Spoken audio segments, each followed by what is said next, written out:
What's up guys? I'm Ivan Leric Tanes. For today's video, I will give you some facts or ideas about the story The Open Boat. Point 1. The short story The Open Boat is a realistic fiction genre because the author used an imaginary characters and situations that depict our world and society. This story was based on Stephen Crane's experience of surviving a shipwreck off the coast of Florida earlier that year while traveling to Cuba. Number 2. The correspondent is presumably young and able-bodied. Also, he is by virtue of his profession, he shares rowing duties with the oiler. The captain is calm and quiet. He gives directions and leads the crew to shore and commands complete authority. And he is always alert and cool-headed. The cook have a positive, naive outlook, and his duty is bailing water from the boat. The oiler is staunch, obedient to the captain, and generous and polite to the correspondent. He shares rowing duties with the correspondent. Point 3. The characters are traveling in a small boat because the ship that they are boarding sunk in the middle of the ocean. They get a lifeboat to survive the enormous waves of the harsh ocean. Point 4. The author uses settings here to set a mood of despair, illustrating how being left alone with nature can leave you feeling irrelevant. The author uses setting to portray a feeling of hopelessness. Even though the characters can see the shore, it's still out of reach, leaving them with nothing but the relentless sea. Point 5. The narrator is adopting a third-person point of view. The author chooses to let a narrator reveal the character's emotions and inner thoughts from this perspective.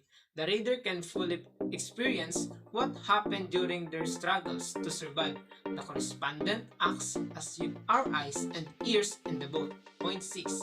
The narrator describes the characteristics, thoughts, and emotions through giving important lines for each characters.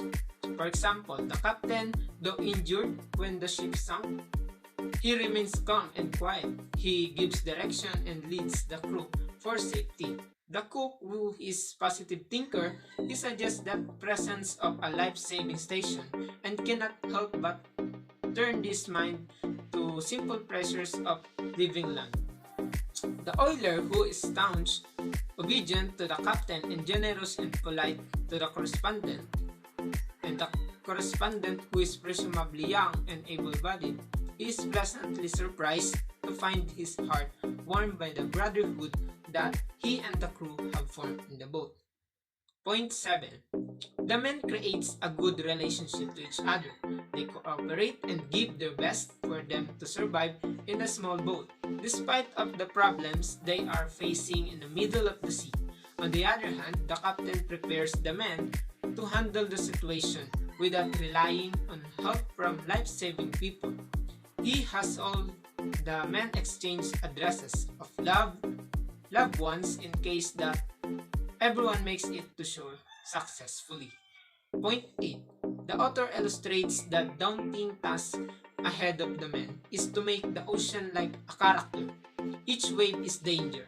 Increasing the sense of hopelessness, the author shows how all of the men have similar fears.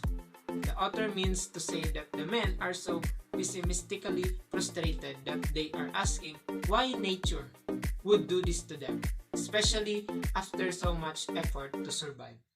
Point 9. The men get to the shore when they decide to swim while they still have energy.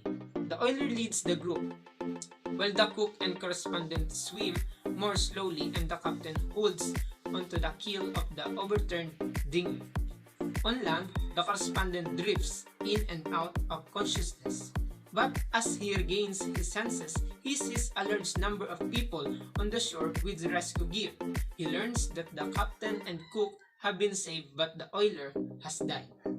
Point 10. There were two common conflicts in the story. The first one is the man against self, in which the four men who are stranded in a small dinghy in the middle of the ocean are continually fighting their fear and exhaustion.